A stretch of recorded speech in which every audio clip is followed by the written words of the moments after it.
Tom here, back for more. Just like Rat, sure.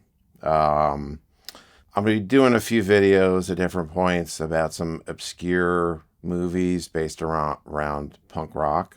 This is the first one. I'm going to be talking about the 1999 movie Born to Lose, about a British punk rocker trying to make it in the LA scene with his garage punk band called The Spoilers, while battling drug and alcohol issues. I met Johnny at an audition for the Avnots. He was the only guy I knew who was into Thunders as much as I was.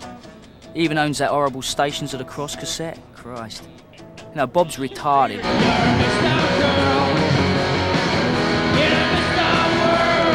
Like the way that it had two meanings. The spoilers, the guys who come and wreck the party.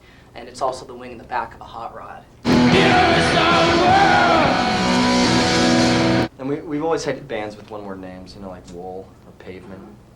We've always liked bands that have been called the somethings. Like the Shirelles or the Damned, you know, the Social Distortion. Play at the lounge? Last night. Yeah, it was good. Yeah, I got How'd a that crowd. go? People clapped, you know, Stevie wasn't too loaded. One person. Look, I respect Fugazi. They have complete control over what they're doing. I mean, they tell major labels to fuck off. Yeah, fuck I like that. I mean, the only fucking good thing about Fugazi is that their shit is cheap, and that's it. Or maybe it'd be more accurate to say it's about a drug-addicted alcoholic who maybe plays some garage punk on the side, you know, if he can get around to it. You know, it's like, hey guys, I got my downward spiral going. You know, if I can work in some free time, let's bash out some two-chord bangers. You know, then I gotta get it back to the shoot up some heroin in the bathroom kind of thing. Smack. Where'd you get that?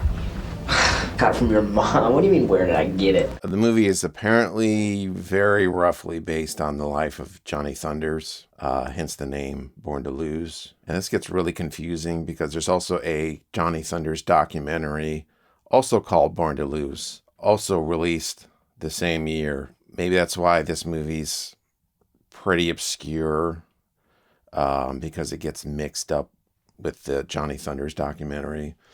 Or maybe that was intentional, like, hey, let's write some coattails. So the movie opens with Stevie, you know, picking fights, being drunk, doing punk rock stuff. And he makes it pretty clear in various interviews throughout the movie what his band is about. They're clearly of like the kind of Ramones thing of, hey, we're just about fun and partying and huffing some glue. Would you say that the Spoilers have a message? No, them other bands can do that stuff. That's not for us. How about a song like Now I Want to Sniff Some Glue? What do you want to say about that? Now I want to have something to do. Now I want to sniff some glue. Not the kind of political, you know, punk rock. Oh, there you go. You know, that's all about like, you know, vegan rights and, hey, you know, bacon's got feelings. The Sandinistas, Thatcher, you know, all that politically stuff. Revolution! Blood runs! Flags wave! Come on, everybody! Throw up a barricade! Come on! Run into the Winter Palace! Hello, are you the Tsar? Yes, I am, actually! Blam! Blam! Ah, tough luck, fascist! And there are several dramatic threads throughout the movie. Stevie contemplates kind of selling out with some acoustic ballad type numbers, since, of course, they're behind on the rent and they're going to get evicted, you know, as it goes. It's pretty punk rock. We can always sell out. No. No, I'm serious. I could write songs with cliches in them. Like what? I'm gonna run to you! Yeah! And the band is not exactly aspiring to greatness.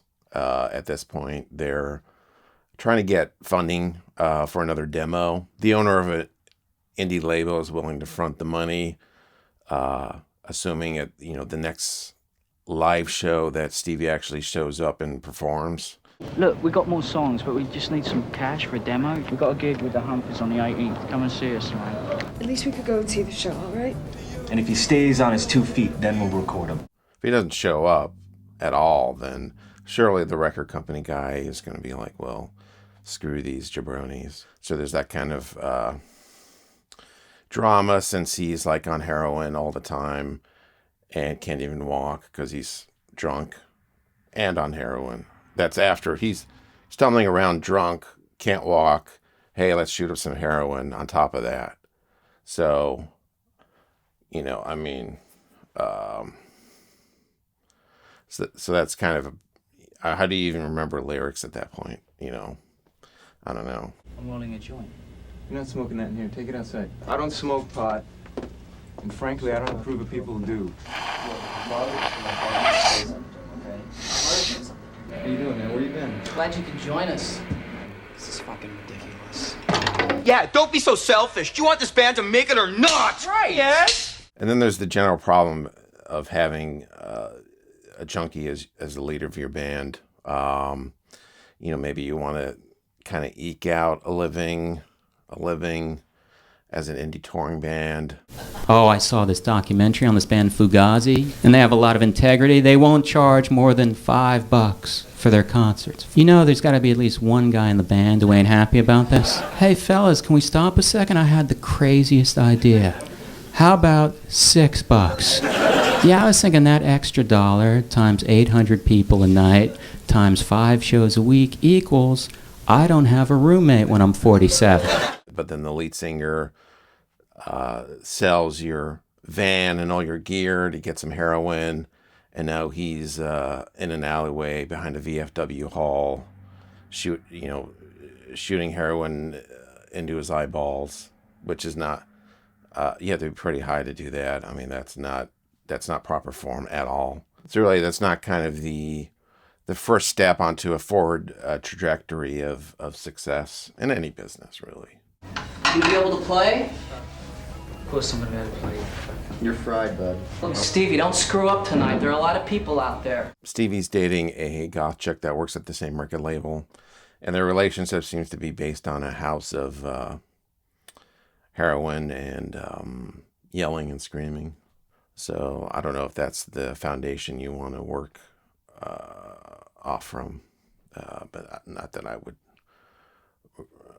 I'd do any better, you know, honestly. You are a disgusting scumbag pig. I leave you here with $500 worth of smack, and this is what you come up with? Well, it was fun fucking ya. You're the one getting fucked. But the way I'm describing it sounds a lot more dramatic than it is. It's definitely not one of those VH1 behind the music deals. You, because I'm a punk rocker. More of a verite, fly in the wall look of what it's like to be in a band that sucks. I think we should be rehearsing more, you know. I think we should start practicing more and getting a little bit tighter. I think we're getting really fucking the songs. sloppy. What are you talking We're about? fucking loose, man. I'm liking the 9 Inch Nails. Danzig? Like less Chili Peppers, you know, or less Flea, you know what I'm saying? I thought that first run through was like good. And just generally being involved with an artistic adventure that nobody gives a shit about. And I find that relatable. I'm tired of this shit. Bob. Auditioning these assholes I'm never gonna use. Making demos no one will hear. Bob, relax. These gigs no one comes to. Relax, man. We got some kind of reaction off that last demo we did, didn't we? Yeah, they told us it sucked. But the big problem with the movie is just it kind of peters out like they just ran out of money. Like you think all these threads are going to come together or in some kind of way. Like I didn't expect like some big dramatic thing, like he finds Jesus and then they're the biggest band in the world, without being spoilery, too spoilery, you know. But there's not a whole lot to spoil because there's not. I don't know. Sorry if I spoiled. I'm sorry. I'm a bad person. I'm sorry. But yeah, in summary, I think the lesson I kind of take away is that, you know, drugs and alcohol can be a productive part of a rock and roll lifestyle. I think both in terms of performing live and just, you know, writing songs. I mean, take a look at Lemmy, for example, even though he's dead, but because he was old, he was going to die anyways, probably. I think he made it work. Let's drink and and do drugs kind of stuff. But